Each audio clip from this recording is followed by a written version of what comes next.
आउज़ुबिल्लाहिमिनश्शैतानिर्रजीम बिस्मिल्लाहिर्रहमानिर्रहीम। प्रोग्राम आगाही के साथ मैं हूँ आपकी मेज़बान शाहीन सिद्दीकी। एक बहुत अहम मौजू के साथ हाजिर हुए हैं आज। रिस्क अलाउंस, जो रिस्क अलाउंस था, जो मेडिकल स्टाफ है उनका तमाम का रिस्क अलाउंस जो है गुज़िश्ता 2 महीने से बंद कर दिया गया। अचानक रिस्क अलाउंस बंद करने का क्या मकासद थे? वज़ीर सेहत सिंध अज़रा पेचो ने क्लियर कट कहा कि अब हम रिस्क अलाउंस नहीं देंगे क्योंकि मुल्क से मुकम्मल तौर पर कोरोना ख़त्म हो चुका है। एक तरफ तो ये कहा जा रहा है कि मुल्क से मुकम्मल तौर पर कोरोना ख़त्म हो गया है, और दूसरी जानिब वज़ीर आज़म पाकिस्तान शहबाज शरीफ साहब को कोरोना का शिकार हो गए। ये बड़ी हैरत अंगेज़ बात है कि एक तरफ तो कहा जा रहा है कि मुल्क से मुकम्मल तौर पर कोरोना ख़त्म हो गया, दूसरी तरफ हमारे वज़ीर आज़म भी इसका शिकार हो गए।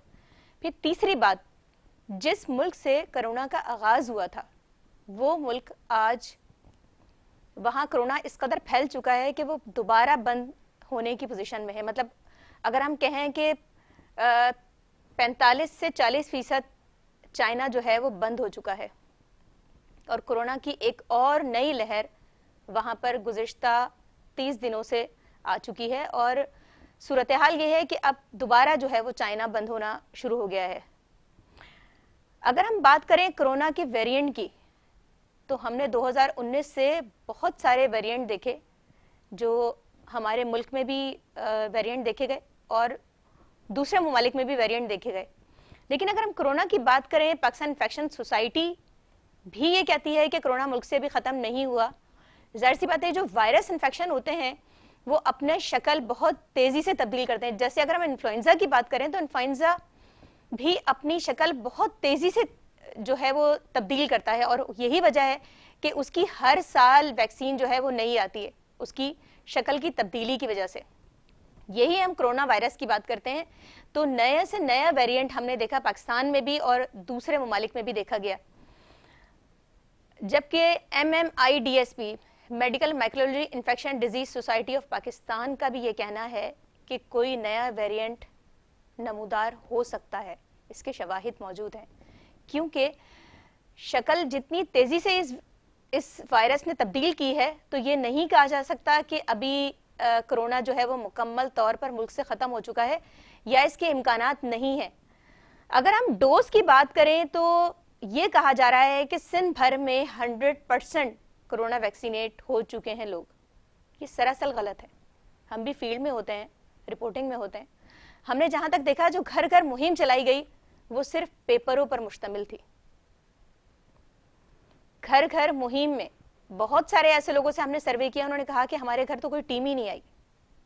तो ये सिर्फ पेपरों पे कहा गया कि 100% हो गई है, अदरवाइज कोरोना की वैक्सीन 100% नहीं हुई है। अगर हम बूस्टर की बात करें, बूस्टर लगने के बाद भी लोग कोरोना का शिकार हुए। जैसे अगर हम वजीर आजम की बात करें पाकिस्तान की, तो वो कोरोना का शिकार हुए क्योंकि उनको बूस्टर्स भी लग चुकी थी, वैक्सीन भी लग चुकी थी, लेकिन उसके बावजूद भी वो कोरोना का शिकार हुए। तो ये तो बिल्कुल भी कहा नहीं जा सकता कि मुल्क से कोरोना खत्म हो चुका है, इसका खात्मा हो चुका है। जैसे ही सर्दियों की आमद होती है वैसे ही कोरोना के केसेस में इजाफा हो जाता है। इस्लामाबाद में कुछ इजाफा देखा गया है कोरोना में। हमारे साथ आज मौजूद हैं जो ग्रैंड हेल्थ अलायंस बनी गई, उसमें पैरामेडिकल स्टाफ, नर्सिंग एसोसिएशन और यंग डॉक्टर्स एसोसिएशन को मर्ज करके जो है ग्रैंड हेल्थ अलायंस बनाई गई, और उन्होंने शदीद गुज़िश्ता 1.5 महीने एहतजाज किया। OPDs बंद रहीं, काफ़ी दुश्वारी का सामना करना पड़ा मरीजों को भी। लेकिन उसके बाद एक ऐसा लम्हा आया कि ज़रूरत हेल्थ से रिलेटेड लोग हैं, तो उन्होंने भी ये सोचा कि मरीज़ बहुत दिक्कत का शिकार हैं, तो कुछ जो है वो महकमा सेहत के जो जाहिर सी बात है, ये कुछ हमारी माने और वो कुछ इनकी माने, तो इस पर मामला तय हुए और दोबारा एक बार फिर तमाम सरकारी अस्पतालों की उपड़ियाँ जो है वो खोल दी गई। अगर हम शोबा हादसात की बात करें तो वो भी ज़रूरत 24 घंटे चल रहा है। हमारे साथ आज हमें ज्वाइन किया है, हमारे मेहमान का मैं तारुफ करवाती हूँ। ग्रैंड हेल्थ अलायंस के जनरल सेक्रेटरी आज हमारे साथ मौजूद हैं, एजाज अली क्लेरी हमारे साथ मौजूद हैं। अस्सलाम वालेकुम, खुश आमदीद कहते हैं आपको प्रोग्राम में। एजाज साहब, मुझे ये बताइएगा कि ये कहा जा रहा है ख़ास तौर पे हम अगर सिंध की बात करें, वज़ीर सेहत सिंध का कहना ये है कि कोरोना मुकम्मल तौर पर खत्म हो गया, मुल्क से ही खत्म हो गया। वो तो ये दावा करेंगे कि मुल्क से ही खत्म हो गया कोरोना। क्या ये वाकई सच है कि कोरोना खत्म हो गया है या अभी केसेस बाकी हैं? Thank you. जैसे आपने डिटेल्स में बात की कि कोरोना जो है इस वक्त पूरे मुल्क के अंदर भी मौजूद है, और इवन जहाँ से स्टार्ट हुआ था ये चाइना से, और वहाँ पे दोबारा ये तेज़ी के साथ फैल रहा है। तो जो हमारी ऑब्जर्वेशन से, क्योंकि हम फील्ड के अंदर काम कर रहे हैं, हॉस्पिटल्स के अंदर काम कर रहे हैं, और डेली जो बेसिस पे हमारे पास पेशेंट्स आ रहे हैं और जो डायग्नोसिस हैं उनको हम देखते रहते हैं, तो एक्चुअली ये कोरोना जो है अब किसी सूरत ख़त्म होने वाला नहीं है।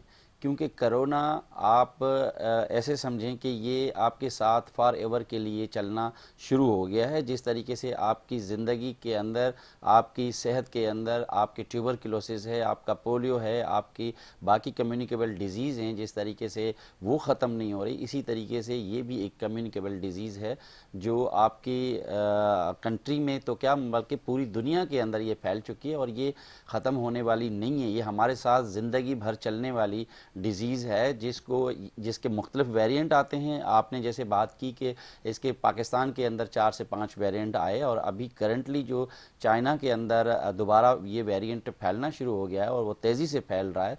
तो ज़ाहिर बात है कि मुख्तलिफ कंट्रीज़ जो है एक दूसरे के अंदर कंट्री टू कंट्री लोग जो है वो सफ़र करते हैं, तो जाहिर बात है कि ये दोबारा फैलना शुरू हो गया है। जिस तरीके से आपने प्राइम मिनिस्टर ऑफ पाकिस्तान की बात की, तो वो भी अभी रिसेंटली आउट ऑफ कंट्री थे, और उन्होंने किसी कंट्री का विज़िट किया था, और वहाँ से ही उनको डेफिनेटली जो है वो ये कम्युनिकेबल डिजीज़ जो है, या जो हम कोरोना की बात कर रहे हैं, वो लगा है। और इवन हमारे कंट्री के अंदर अभी रिसेंटली जो रिपोर्ट आ रही है मीडिया के थ्रू कि इस्लामाबाद के अंदर तकरीबन 6,666 लोगों की जो है वो कोरोना पॉजिटिव आई है। उसमें तकरीबन 40 जो पीपल्स हैं, जो पेशेंट्स हैं, वो सीरियस कंडीशंस के अंदर है। ये मैं नहीं कह रहा, ये एनआईएच की रिपोर्ट है जो मीडिया के स्क्रीन्स पे चली हैं।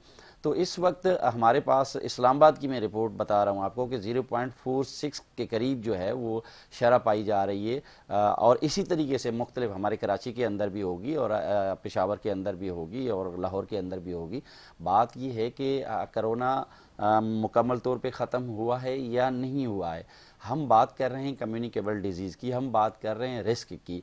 तो हेल्थ केयर प्रोवाइडर्स, जिसमें तमाम वो प्रोवाइडर्स जो हेल्थ केयर देते हैं, जिसमें डॉक्टर्स भी हैं, नर्सेस भी हैं, पैरामेडिकल और सपोर्टिंग स्टाफ भी मौजूद हैं, वो तो सिर्फ कोरोना नहीं बल्कि ओवरऑल जितनी भी हमारे पास कम्युनिकेबल डिजीज़ हैं, जिसमें HIV एड्स है, बहुत ख़तरनाक डिजीज़ है, जिसमें ट्यूबरक्लोसिस है, कैंसर है, उसके बाद बहुत सारी ऐसी कम्युनिकेबल डिजीज़ हैं जो पर्सन टू पर्सन जो है वो ट्रांसफ़र होती है।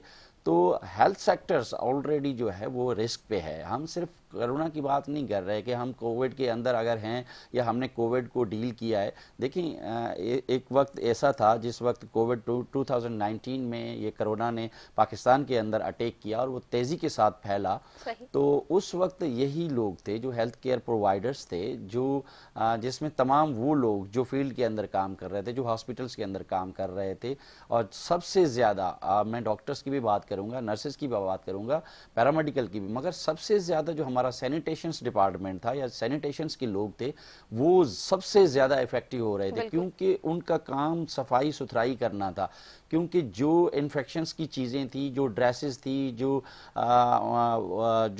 बेडशीट्स थी, या जो कपड़े थे जो चेंज होते थे, जिनको उन्होंने उठाना होता था, जिनको वार्ड्स के अंदर सफाई करनी होती थी, जिनको बेड साफ़ करने होते थे, ट्रॉली साफ़ करनी होती थी, वॉशरूम साफ़ करने होते थे, तो ये वो लोग हैं जिन्होंने अपनी कुर्बानियाँ दी। और कोविड में बहुत सारे लोगों ने कुर्बानियाँ दी, बहुत सारे लोगों की डेथ हो गई, मगर मैंने कहीं नहीं देखा कि पाकिस्तान में किसी भी फोरम पे, चाहे वो हमारा प्रोविंस सिंध हो, चाहे पंजाब, बलूचिस्तान, KP या फेडरल गवर्नमेंट हो, किसी भी जगह पे उन्होंने हेल्थ केयर प्रोवाइडर्स को वो रिस्पेक्ट नहीं दी, वो इंसेंटिव्स नहीं दिए जो जिनके हकदार वो थे। जैसे कि आप देखते हैं कि हमारी आर्मी के अंदर या पुलिस डिपार्टमेंट के अंदर कोई मुकाबला होता है या कोई ऐसी बात हो जाती है जिसमें टारगेट होते हैं या जो शहीद हो जाते हैं, मारे जाते हैं, तो उनको हम शोधा का लुक़ब देते हैं और शहीद का जो है वो हम लक़ब देके उनको बड़ा खराज तहसीन भी पेश करते हैं। और इवन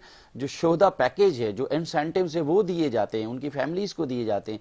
तो डॉक्टर्स को या नर्सेज, पैरामेडिकल को, जो हेल्थ केयर प्रोवाइडर्स हैं, उनको तो कोई ऐसा इंसेंटिव नहीं मिला, ना ही शोधा पैकेज। इवन मैं उसका गवाह हूँ कि हमने कई मरतबा सेक्रेटरी सेहत के साथ हमने मीटिंग्स की और हमने ये डिमांड रखी कि आप इसको जो है शोधा पैकेज बनाएं और शोधा पैकेज को अनाउंस करें, ताकि जो लोग हैं जिनको आप पुलिस डिपार्टमेंट से, मुख्तलिफ और डिपार्टमेंट हैं जिनसे आप सलूट करवा रहे हैं, जिनको आप ये कह रहे हैं कि फ्रंट लाइन ये जो है वो सोल्जर्स हैं, फोर्स है, हम काम कर रहे हैं।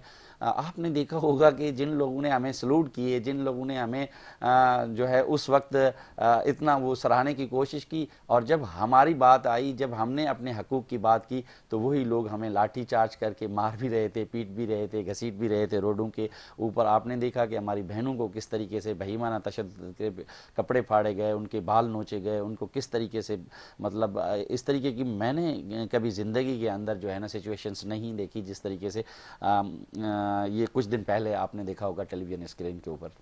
सही। जैसे कि नाज़रीन बताया जाज क्लैरिस साहब ने कि फ्रंट लाइन सोल्जर्स को, जैसे गवर्नमेंट कह रही थी बार बार के फ्रंट लाइन सोल्जर्स हैं, और उनको किस तरह तशद्दुद का निशाना बनाया गया। खास तौर पे जो हमने ये देखा प्रेस क्लब के ऊपर और सेक्रेटरीट के ऊपर जब ये एहतजाज कर रहे थे, खवातीन को मेल पुलिस एहलकार किस तरह तशद्दुद का निशाना बना रहे थे, किस तरह उनके बाल नोच रहे थे। मतलब ये हमने आज तक नहीं देखा कि मेल एहलकार जो है वो फीमेल को इस तरह तशद्दुद का निशाना बना रहे हों। बड़ी हैरत अंगेज बात हमने इस दफ़ा देखी, और मतलब ये एक बहुत बड़ा अलमिया है कि जिन्होंने एक बहुत बड़ी, ज़ाहिर पता है, एक वबा फैली, 2 साल 3 साल रही, जो आपके फ्रंट लाइन थे, जिन्होंने वो काम किया, मरीजों को देखा, उनकी देखभाल की, उनकी जाहिर सी बात है वो 24 घंटे उनके साथ रहे, लेकिन उनके साथ ये इस तरह का रवैया अख्तियार किया गया, ना कि महकमा सेहत के लोग बैठते बातचीत करते, लेकिन उन्होंने इस तरह का रवैया अख्तियार किया। जैसा आप हमें बताएं कि कोरोना की अगर हम बात करें, रिस्क अलाउंस की अगर हम बात करें, अगर हम MDR TB की ही बात कर लें, MDR TB बड़ी खतरनाक TB है। अगर MDR का पेशेंट जिसको आप ट्रीट कर रहे हैं, पेशेंट आया है, तो उसको MDR ही लगेगी। मतलब ये अगर आपको ट्रांसफर हो रही है, मुतअद्दी मर्ज है, लगने वाला मर्ज है, तो वो MDR ही लगेगी। लेकिन आपको इससे पहले, मतलब अगर हम रिस्क अलाउंस की बात करें, तो इससे पहले गवर्नमेंट को ख्याल क्यों नहीं आया कोरोना की वबा से पहले कि एक मुतअद्दी मर्ज, अगर डायरिया भी है और बहुत खतरनाक चल रहा है, या इन्फ्लुएंजा एक खतरनाक वायरस आया है, या अगर हम हेपेटाइटिस B और C की बात कर लें, D की बात कर लें, वो भी बहुत खतरनाक वायरस है, एड्स की बात कर लें, तो आज तक हमने नहीं देखा कि रिस्क अलाउंस दिया हो। और किसी पेशेंट को, अगर हम हेपेटाइटिस के टेस्ट की ही बात कर लें, जब हेपेटाइटिस प्रोग्राम ने टेस्ट किए थे, ऑफ द रिकॉर्ड रखा गया था, खास तौर पे पैरामेडिकल स्टाफ की जब टेस्टिंग हुई थी, तो उसमें बहुत सारे लोग पॉजिटिव थे जिनका बाद में ट्रीटमेंट हुआ, और ये ऑफ द रिकॉर्ड रखा गया। महकमा सेहत ने बताया ही नहीं कि इतने लोग शिकार हुए, क्योंकि जाहिर सी बात है वो सिरिंज लगा रहे हैं या कोई प्रिक हो गया है उनके भी, तो उनको तो ट्रांसफर होगा वायरस। तो इससे कबल क्यों ये डिसीजन नहीं लिया गया कोरोना से पहले? देखिए, अनफॉर्चुनेटली जो एक पॉलिसी मेकिंग है, उस पॉलिसी मेकिंग के अंदर प्रॉपरली मीटिंग्स नहीं होती, पॉलिसी मेकिंग नहीं हो पा रही। और हमने बारहा डिपार्टमेंट को रिक्वेस्ट की है कि जब आप पॉलिसी मेकिंग करें तो कम से कम हमारे जो एसोसिएशंस मौजूद हैं इस वक्त, जो रजिस्टर एसोसिएशंस हैं, उनके साथ, या जिस तरीके से अभी ग्रैंड हेल्थ अलायंस है, इस तरीके के साथ जो है स्टेक होल्डर्स को आप ऑन बोर्ड लें। उन पॉलिसी मेकिंग में हमारे नुमाइंदे मौजूद होने चाहिए कि ग्रास रूट लेवल तक हमारे साथ क्या प्रॉब्लम्स हैं, कौन कौन से मसाइल हैं, ताकि हम उस पॉलिसी के अंदर अगर हमारा नुमाइंदा होगा तो वो बेहतर तरीके से जो है चीज़ों को समझा भी पाएगा, और जो हमारे साथ ग्रास रूट लेवल पे जो इश्यूज हैं उसको सामने लेके आएगा। जिस तरीके से आपने बात की कि जो MDR है, या जो दूसरी इन्फ्लुएंजा है, या दूसरे जो कम्युनिकेबल डिजीज़ हैं जो इतने तेज़ी से फैल भी रहे हैं, और वो उनकी रोकथाम के लिए कोई इस तरीके के इकदाम नहीं उठाए जा रहे जिसको हम प्रिवेंट कर सकें और उसमें कमी ला सकें, जिसकी जो प्राइमरी वजूहत हैं वो यही हैं कि हमारे पास पॉलिसी नहीं है, उनके लिए प्रिवेंशन के लिए हमारे पास कोई अथेंटिक रीजंस मौजूद नहीं है, और उसके बाद फिर हमारे जो स्टेक होल्डर्स हैं उनको ऑन बोर्ड नहीं लिया जाता। एक बंद कमरे में 2 ऑफिसर्स को 3 ऑफिसर्स को बुला के अगर आप बातचीत करें और जो है ना सजेशंस दें, देखें एक ओपन फोरम होना चाहिए और बड़े लेवल पे एक कमेटी बननी चाहिए जिसमें मुख्तलिफ लोग होने चाहिए, मुख्तलिफ कैडर्स के लोग होने चाहिए, उसमें तजावीज़ पेश की जाएं, रिकमेंडेशंस दी जाएं और उसको भी स्क्रूटनाइज किया जाए कि जो रिकमेंडेशंस आई हैं, जो तजावीज़ आई हैं, वो कितने हद तक बेहतरी की तरफ उस मामला को लेके जा सकती हैं। क्योंकि देखिए इसमें ना तो मेरा कोई जाती अमल दखल होगा ना किसी और का होगा, ये एक पब्लिक की जो बेहतरी के लिए काम हो सकता है। उसके लिए जितने स्टेक होल्डर्स को आप साथ लेके चलेंगे, जितने ज़्यादा लोगों को आप साथ लेके चलेंगे, उतनी ज़्यादा जो है आपके पास अच्छी रिकमेंडेशंस आएंगी, अच्छी तजावीज़ आएंगी। उसको समराइज़ करके आप एक अच्छा जो है वो प्रिवेंशन के लिए एक कोई पॉलिसी बना सकेंगे कि हमने कम्युनिकेबल डिजीज़ को कैसे रोकना है। जिस तरीके से आपने बात की कि डोर टू डोर जो हेल्थ डिपार्टमेंट ने ये अनाउंस किया कि हम वैक्सीन लगा रहे हैं, और आपने जिक्र किया कि वो जो सारी चीज़ें हैं डिक्लेयर की गई कि 100% वैक्सीनेटेड हो गए हैं मगर वैक्सीनेटेड नहीं हो पाए, ये सिर्फ कागजी कार्रवाई है। तो इसमें अगर लोगों को इन्वॉल्व किया जाता, स्टेक होल्डर्स को रखा जाता, ज़्यादा लोग हो जाते, स्टेप टू स्टेप इसको लेके चलने की हम कोशिश करते, तो मेरे ख्याल में ये बेहतर अंदाज में और बिल्कुल ट्रांसपेरेंट वे में चीज़ें हो सकती थी और इसका जो फ्रूटफुल रिजल्ट आना था वो पब्लिक के अंदर आना था। जो हमारा या गवर्नमेंट का या मीडिया का जो रोल है वो है इज्तमाइयत को जो है फ़ायदा पहुँचाना। जो पब्लिक है हमारी, जिसके लिए हम बैठे हैं, जिसके लिए गवर्नमेंट को रूलिंग पार्टी के तौर पे लेके आया जाता है, वही पब्लिक होती है जो लेके आती है, जो आवाम है वो लेके आती है अपने वोट के जरिए। तो गवर्नमेंट का जो प्रिंसिपल रोल है वो यही होना चाहिए कि जो आवाम है, जो पब्लिक है, जो आम लोग हैं, उनको फायदे पहुंचाने हैं, उनको जो है वो पॉलिसी जो बना रहे हैं उस पॉलिसी की इम्प्लीमेंटेशन एक आम आदमी तक पहुंचनी चाहिए जो कि नहीं पहुंच पा रही। इसके लिए हमें बैठ के एक पॉलिसी मेकिंग होनी चाहिए। जो मेरी रिक्वेस्ट है टाइम टू टाइम कि पॉलिसी जब भी आप बनाएं उसमें आप स्टेक होल्डर्स को जब तक नहीं रखेंगे तब तक आपकी पॉलिसी प्रॉपरली इम्प्लीमेंट नहीं हो पाएगी। सही। अच्छा मुझे बताएं, आपके जो मुज़ाकरात हुए वो मुज़ाकरात किस हद तक पहुंचे हैं अभी और क्या उसमें चांसेस हैं कामयाबी के? देखिए मुज़ाकरात जो हमारे इनिशियल हुए, गवर्नमेंट ने जो एक कमेटी बनाई, 3 मिनिस्टर्स और 2 सेक्रेटरी फाइनेंस और सेक्रेटरी सेहत। इनिशियली हमारी जो शाह साहब से बात हुई, हमारी नासिर शाह साहब से और सईद गनी साहब से, तो उसमें ये प्रिंसिपली एग्री किया गया था कि रिस्क अलाउंस जो है वो हम नहीं दे सकते। और क्यों, उसकी वजूहत ये हैं कि दूसरे सूबे नहीं दे रहे, हमने इनिशिएटिव लिया था और हमारे चेयरमैन साहब बिलावल भुट्टो जरदारी साहब ने ये इनिशिएटिव लिया था और हमने ये चीज़ें दी, मगर अब हमारे पास जो है वो आप चेयरमैन साहब ने कहा है कि दूसरे सूबे या कोई ऐसा अलाउंस जो आपको पहले मिल रहा है उसमें कोई कमी है तो उसको हम इन्हांस करके आपको दे सकते हैं। रिस्क अलाउंस जो है वो बाकी जगह पे नहीं मिल रहा तो हम भी नहीं दे सकते और उसमें कोई फाइनेंशियल इम्प्लीकेशंस की बात आई। तो हमने कहा कि ठीक है जी, आप जो पे एंड अलाउंसेस की बात हम कर रहे हैं दूसरे सूबे की या विद इन प्रोविंस के अंदर या विद इन डिपार्टमेंट के अंदर जो चीज़ें आपने मुख्तलिफ कैटेगरीज के अंदर जो है वो डिस्ट्रीब्यूट की हुई हैं तो उसको यूनिफाइड पॉलिसी के तहत लेके आएँ।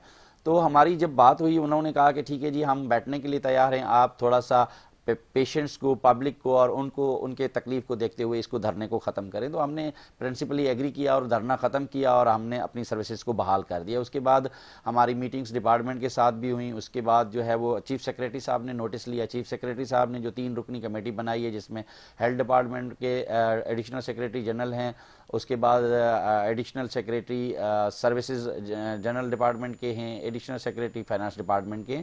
फिर परसों हमारी एक ऑफिशियल मीटिंग हुई जिसमें हमने एक प्रपोजल अपना दिया है और वो प्रपोजल ये है कि हमारे सूबे के अंदर, हमारे अपने ही डिपार्टमेंट के अंदर तकरीबन कोई 7 कैटेगरीज के अंदर जो है मुख्तलिफ अलाउंसेस, एक नाम से अलाउंस जो है वो 7 कैटेगरीज के अंदर दिया जा रहा है। जिसकी मैं आपको बताता चलूँ कि हमारे पास फार्मासिस्ट हैं, उसको इक्वल टू 1 रनिंग बेसिक दी जा रही है। उसके बाद जना NICH है, उनको जो है ग्रेड 1 से ग्रेड 20 तक जो है वो 50% अलाउंस दिया जा रहा है हेल्थ प्रोफेशनल अलाउंस की मद में। उसके बाद जो है हमारे पास डॉक्टर्स हैं, तो डॉक्टर्स को जो है वफाक में भी इक्वल टू 1 रनिंग बेसिक दिया जा रहा है और यहाँ पे सिंध में जो है तकरीबन कोई 28,000 पाए ग्रेड 17 को, और 18 और 19 को जो है वो 19,000 रुपए दिए जा रहे हैं। साथ साथ में जो पैरामेडिकल हैं उनको 20% दिया जा रहा है बेसिक सैलरी का, और नर्सेज जो हैं उनको 8,000। जो सबसे ज्यादा डिस्क्रिमिनेशन है वो नर्सेज के साथ की जा रही है सूबे के अंदर। उसके बाद फिर हम आते हैं कि जो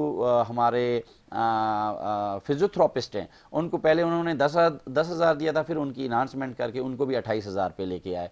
साथ साथ में जो स्पेशल एजुकेशन है उसमें जो है 2 बेसिक रनिंग सैलरी जो है वो दी जा रही है।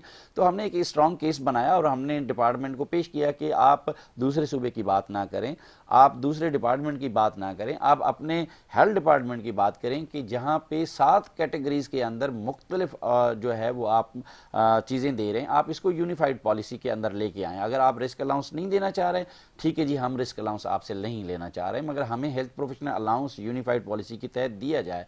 तो हमने वर्किंग करके दे दिए, डिपार्टमेंट ने उस चीज़ को देखा है और इसको रूटनाइज कर रहे हैं। आज 3 बजे जो है वो चीफ सेक्रेटरी साहब ने जो मीटिंग बुलाई है जिसमें कमेटी बनाई थी, उस कमेटी की फाइनेंस डिपार्टमेंट के अंदर मीटिंग है, और इंशाअल्लाह होपफुली हमें ये पूरा अल्लाह तबारक तआला पे भरोसा है। और सिंध गवर्नमेंट का जो अभी एटीट्यूड है, जो पॉजिटिव बड़ा गेस्चर दिया है उन्होंने, तो होपफुली आज बेहतर अंदाज में वो मीटिंग होगी और एम्प्लॉइज के लिए कोई बेहतर फैसला होगा। अच्छा, मुझे बताएं, प्रमोशन के हवाले से बताएंगे। हेल्थ डिपार्टमेंट में प्रमोशन एक बहुत बड़ा मसला है। जी बिल्कुल, कई सालों से प्रमोशन नहीं हुई है। मैं तो अपनी बात करूंगा नर्सिंग वालों की कि 25 सालों से हमारे नर्सिंग के जो है वो प्रमोशंस नहीं हुए। हमारी जो अपॉइंटमेंट है वो ग्रेड 16 में है through Sindh public service commissions, और उसके बाद फिर हमारी जो डेथ हो रही थी वो भी 16 के अंदर लोगों की हो रही थी, जो रिटायरमेंट हो रही थी वो भी 16 के अंदर हो रही थी। तो हमने इन तमाम चीज़ों को देखते हुए 2018 और 19 में हमने एक तहरीक चलाई थी कि 4 ईयर फार्मूला के तहत जो है हमारा जो है स्ट्रक्चर बनाया जाए। वो 19 में स्ट्रक्चर अप्रूव हुआ, 2022 के अंदर वो इम्प्लीमेंट होने जा रहा है। कुछ लोगों के प्रमोशंस जो है एजुकेशन के साइड के हुए हैं। अब रिसेंटली जो वर्किंग हो रही है वो हो रही है स्टाफ नर्सेज के ऊपर, जो ग्रेड 17 में जाएंगे उनके तकरीबन 614 लोग ने प्रमोट होना है इनिशियल फेज के अंदर, और इनकी 154 जो सीट्स हैं पब्लिक सर्विस कमीशन के थ्रू जो है वो एडवर्टाइज हो चुकी है। इस वक्त वर्किंग चल रही है। इंशाल्लाह नेक्स्ट वीक जो है हमें सेक्रेटरी साहब ने यकीन दहानी करवाई है कि 614 लोगों के प्रमोशंस जो है नेक्स्ट वीक हम डिपार्टमेंटल प्रमोशन के थ्रू दे दिएंगे। तो इंशाल्लाह अगर ये अच्छा गेस्चर होगा तो हम भी पॉजिटिवली हैं, हमने टाइम टू टाइम पॉजिटिव अपना गेस्चर दिया है और हम वर्किंग अगले हफ्ते की बात करें, अगले हफ्ते में? जी, अगले हफ्ते के अंदर। ठीक है, बहुत शुक्रिया एजाज साहब, आपने हमें ज्वाइन किया। नाजरीन, एक वक्फा लेते हैं, वक्फे के बाद दोबारा हाजिर होते हैं।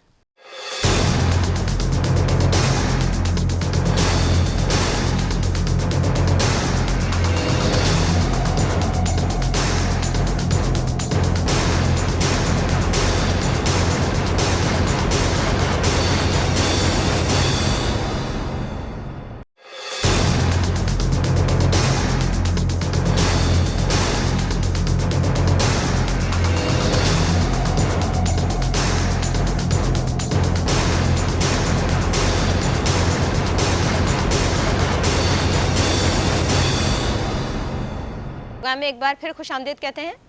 हमारे साथ दूसरे सेक्शन में हमें ज्वाइन किया है डॉक्टर महबूब अली नुनारी, ग्रैंड हेल्थ अलायंस के चेयरमैन हैं। इन्होंने हमें ज्वाइन किया है, इनसे गुफ्तगू करेंगे। अस्सलाम वालेकुम, आपको खुशामदीद कहते हैं प्रोग्राम में। हमारी गुफ्तगू हो रही थी ग्रैंड हेल्थ अलायंस के हवाले से, जो एहतजाज आप लोगों ने इतने दिन किया और उसके बाद एहतजाज एकदम ख़त्म कर दिया। वजूहात क्या थी एहतजाज ख़त्म करने की? पहली बात ये कि जो हमारा जो प्रोटेस्ट जो रनिंग था, जो हमारे काफ़ी जो माजी के पेंडिंग इश्यूज़ थे, जिसमें एक अलायंस है हमारा जो doctor nurses paramedical lady health worker का, जो माजी में भी काम करता हुआ आया है अपने इदारे की इम्प्रूवमेंट के लिए। जो हमारी जो बेसिक चीज़ें थी जो आप लोगों को पता है कि पर प्रोटेस्ट ख़त्म करने की वजह ये थी कि जो हमारे जो मिनिस्टर्स की जो सीनियर काबीना थी उन्होंने हमें यकीन दहानी दिलाई एक दिन पहले भी मीटिंग करके, और दोबारा जो प्रेस क्लब पे ये जो इनके हमारे जो सैयद नासुर हुसैन शाह, उनके साथ जो हेल्थ ऑफिशियल थे, secretary health Zulfikar Ali Shah, additional secretary health Nawaz Soh साहब, उन्हें प्रेस क्लब पे आगे लोगों को ब्रीफी दी और उन्होंने यकीन दहानी दिलाई कि बिलावल भुट्टो की इंस्ट्रक्शन पे जो हमारे डॉक्टर नर्सेज पैरामेडिक के जो अलाउंसेस हैं दूसरे सूबों से कम हैं, तो इनके जो ग्रीवेंसेस हैं वो जायज़ हैं। और इनको हम इंशाल्लाह कमेटी बना के फिनांस की, हेल्थ डिपार्टमेंट की, इसके हवाले से वर्कअप करके इंशाल्लाह बिफोर नेक्स्ट काबीना मीटिंग जो है 28 को होनी थी उससे पहले मसले हल किए जाएंगे। और हमने भी अपने सीनियर वज़राओं की और बिलावल भुट्टो की इज़्ज़त रखते हुए हमने प्रोटेस्ट को डिफ्यूज़ किया और तमाम जो हमारे अलायंस की जो कमेटी मेंबर्स थे उनको बैठ के इत्मीनान में लिया और हमने प्रोटेस्ट की ऑफ कॉल दी और तमाम डॉक्टर, नर्सेस, पैरामेडिकल को ये कहा कि अपने इदारों में रेगुलर काम करें। सही। अच्छा, मुझे बताएं कि जो एहतजाज हुआ और तशद्दुद जो हमने देखा, ख़ास तौर पे ख़वातीन को जो मर्द पुलिस एहलकार थे उन्होंने तशद्दुद का निशाना बनाया, और हमने ये भी देखा कि मतलब घसीटा गया, दुपट्टे खींचे गए। मतलब ये हमने आज तक, इससे पहले भी आप लोगों ने बहुत एहतजाज किए लेकिन ख़वातीन पे तशद्दुद करती नजर आई, लेकिन इस दफ़ा जो हमने तशद्दुद देखा वो मर्द हजरात जो है वो ख़वातीन पे तशद्दुद कर रहे थे और जिस तरह उनके दुपट्टे खींचे जा रहे थे। तो ये आप लोगों ने इसके हवाले से कोई FIR करवाई, कोई इस तरह का कोई इनिशिएटिव लिया जो ये पुलिस एहलकारों के खिलाफ आप लोगों का कोई? पहली बात यह कि हम इस चीज़ की बड़ी मजम्मत करते हैं क्योंकि प्रोटेस्ट करना, एहतजाज करना एक कॉन्स्टिट्यूशनल राइट है। कोई भी वर्कर, अपने कोई भी डिपार्टमेंट का एम्प्लॉय हो, अपने हकूक़ के लिए आवाज़ उठा सकता है, क्योंकि ये एक हमारे सिस्टम और हमारे हुकूमत की एक नाअहली है। जो लोग इशूज़ को हाईलाइट करना चाहते हैं उनको दबाया जाता है, चाहे वो FIRs हों या पुलिस का तशद्दुद हो या गवर्नमेंट का इंट्रा वायोलेशन हो। और जब हुकूमत सिंध ने और तमाम इंटरनेशनल मीडिया ने और तमाम सोशल एक्टिविस्ट ने जो चीज़ देखी कि पुलिस एहलकारों ने IG सिंध और हुकूमत के कहने पे हमारे रेडी हेल्थ वर्कर को, डॉक्टर्स को तशद्दुद किया, इनको हुकूमत को एक्शन लेना चाहिए था, क्योंकि ये गवर्नमेंट पे एक बड़ा सवाल निशान है। अगर गवर्नमेंट इनकी जो high official SSP, deputy commissioner, इनके खिलाफ अगर एक्शन नहीं उठाया गया तो माजी में ऐसे दोबारा हथकंडे होंगे। और हमने भी एप्लीकेशंस नेब में भी, ह्यूमन राइट्स में भी और कोर्ट में भी जमा करवाई हैं और हमें उम्मीद है कि जो अनासर इस चीज़ में शामिल थे उनके खिलाफ एक्शन किया जाएगा। सही। अच्छा, मुझे बताएं, डॉक्टर्स आप हैं और यंग डॉक्टर्स एसोसिएशन से भी आपका ताल्लुक है, मुझे बताएं क्या सूरत हाल इस वक्त आप कोरोना की देख रहे हैं? जैसे महकमा सेहत ने कहा कि कोरोना मुल्क से ख़त्म हो गया, एकदम ही ऐलान कर दिया गया कोरोना ख़त्म हो गया और कोरोना अलाउंसेस भी ख़त्म कर दिए गए। इस वक्त चाइना की सूरत हाल हम देखते हैं, चाइना फिर एक दफ़ा बंद होने जा रहा है, 2 शहर उसके बंद हो चुके हैं मुकम्मल तौर पर। क्या सूरत हाल देखते हैं पाकिस्तान में, जबकि Pakistan medical micrology infection disease society का ही कहना है कि कोरोना मुल्क से अभी ख़त्म नहीं हुआ है। हो सकता है कि ज़रा ये वायरस है और अपनी शक्ल तब्दील करता है, तब्दील करने के बाद कोई नया वेरिएंट आ सकता है। तो आप क्या समझते हैं कि ये कोरोना अभी ख़त्म हो गया है, जो ये कहा जा रहा है कि कोरोना मुकम्मल तौर पर ख़त्म हो गया है? ये जो हमारे सिंध गवर्नमेंट का मौक़िफ़ था कि सिंध गवर्नमेंट ने और हेल्थ मिनिस्टर साहिबा ने कहा कि कोविड ख़त्म हो चुका है।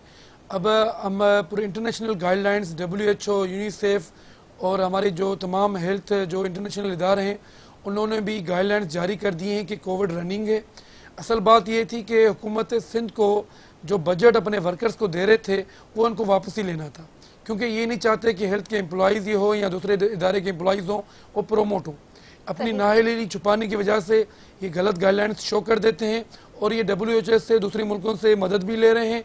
और जो काफ़ी अभी इन्होंने दोबारा जो वैक्सीनेशन है वो भी शुरू कर दी हैं, जो टीनेजर्स हैं, बच्चे हैं, उस पर भी ये इन्होंने काम शुरू कर दिया है। मेरा सवाल ये है कि अगर कोविड ख़त्म हो गया था तो दोबारा आपने वैक्सीनेशन क्यों शुरू की? इसका मतलब एक जगह आप लोग कह रहे हैं कि कोविड ख़त्म हो चुका है, दूसरी जगह वैक्सीनेशन कर रहे हैं। ये एक वायरल इन्फेक्शन है जो ज़िंदगी भर चलता रहेगा, ये कभी ख़त्म नहीं हो सकता, क्योंकि एक इन्फेक्शन, एक वायरल वेरिएंट आ चुका है। इसको बेहतर इम्प्रूव करने के लिए इनको चाहिए कि अपने हेल्थ सिस्टम को इम्प्रूव करें, हेल्थ वर्कर्स को मराद दें, अलाउंसेस दें जो ग्राउंड पे काम कर रहे हैं। सिर्फ कोविड भी नहीं है, हमारे जो हेल्थ वर्कर्स हैं वो ऑलरेडी रिस्क पे होते हैं। काफ़ी जो कॉन्टेजियस डिजीज़ हैं, बीमारियाँ जो फैलजनत बीमारियाँ हैं, उनको मद्देनजर रख के इनको अलाउंसेस देने चाहिए, क्योंकि एम्प्लॉइज़ भी उनकी मराते हैं, देखा जाए कि महंगाई के हवाले से बहुत कम है। और देखा जाए कि जो दूसरे डिपार्टमेंट हैं, मिनिस्टर्स हैं, सेक्रेटरी हैं, जुडिशरी हैं, वो उनके पास अलाउंसेस ज़्यादा है। जो लोग वर्कर्स काम कर रहे हैं, जो लेबर्स हैं ग्राउंड पे, उनको प्रोमोट नहीं किया जाता। वजह क्या है कि ब्यूरोक्रेसी है और यहाँ के जो सरमाएदार हैं वो नहीं चाहते कि वर्कर्स इम्प्रूव हो।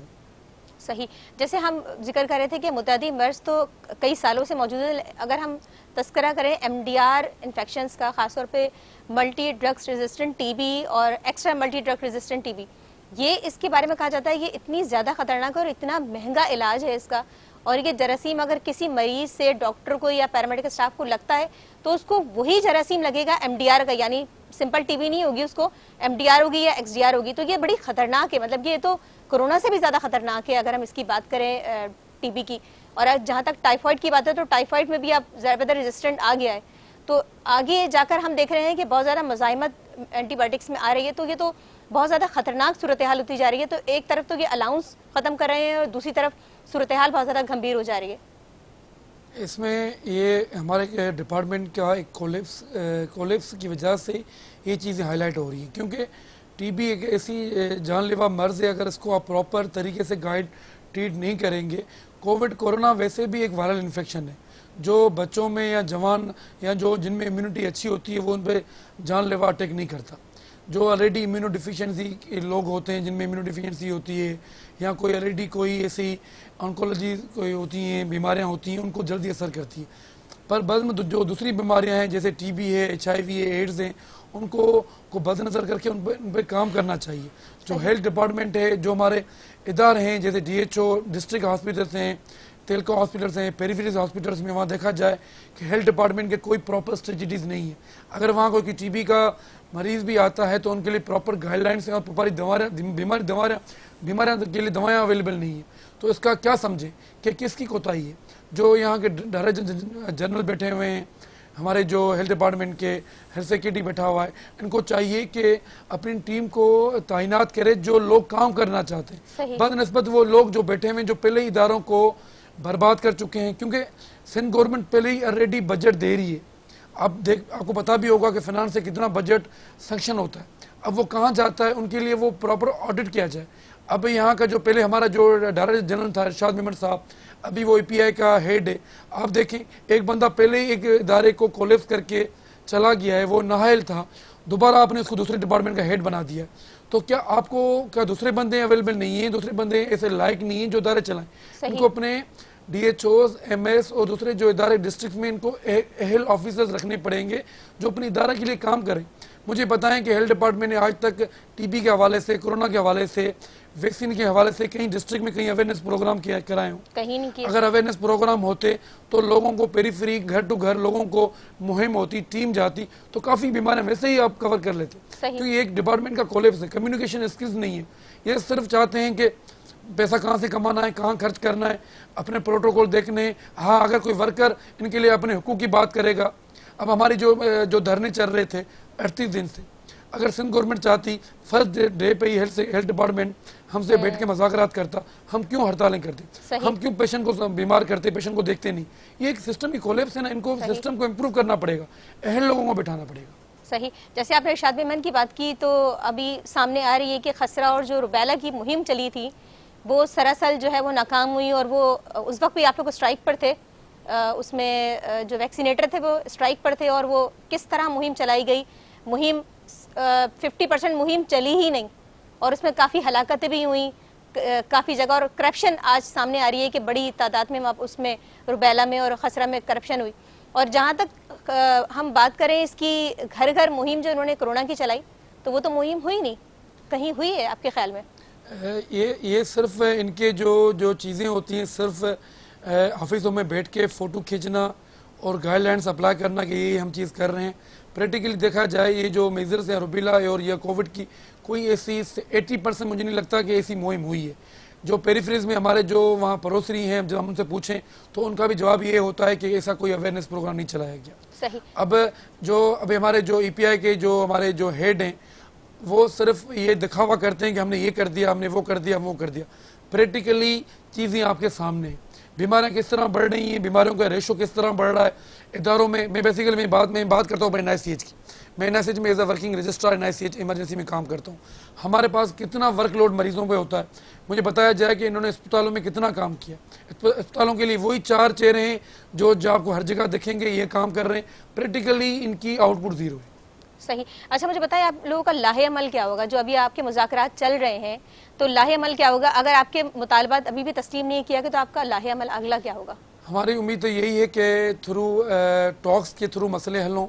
हम नहीं चाहते कि हम रोडों में प्रोटेस्ट करें, क्योंकि हमारे जो हेल्थ वर्कर्स कम्युनिटी है वो बिल्कुल मायूस है। उनकी फैमिली सफ़र कर रही है, आजकल की महंगाई के दौर में ना बच्चों को प्रॉपर तालीम दे सकते हैं। हमारे जो डॉक्टर्स हैं वो इतने मायूस हो के वो फॉरेन कंट्रीज़ जा रहे हैं अपने मुल्क को छोड़ के। आगे चल के यहाँ मुल्क में बड़ा बहरान होगा अगर इन्होंने चीज़ को टैकल नहीं किया।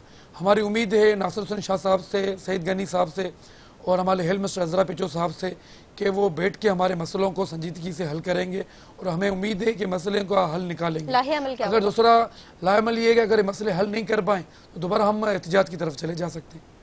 सही, बहुत शुक्रिया डॉक्टर महबूब, आपने हमें ज्वाइन किया। नाजरीन, जैसा कि हमें बताया ग्रैंड हेल्थ अलायंस के चेयरमैन हमारे साथ मौजूद हैं। उनका कहना यही था कि अगर हमारे मुतालबात तस्लीम नहीं किए गए, हमारी नासिर हुसैन शाह साहब से बात हो रही है, वज़ीर आला से भी बात हुई है, इसके इस हवाले से सेक्रेटरी सेहत से भी हमारी बात हुई है। उनका कहना यही था कि अगला लाहे अमल यही होगा, फिर एक दफ़ा फिर हम प्रोटेस्ट की तरफ जाएंगे और एक दफ़ा फिर एहतजाज करेंगे अगर जल्द से जल्द हमारे मुतालबात तस्लीम नहीं किए गए। इसी के साथ इजाज़त चाहती हूँ प्रोग्राम आगाही के साथ। अगले प्रोग्राम तक के लिए इजाज़त दीजिएगा। अल्लाह हाफ़िज़।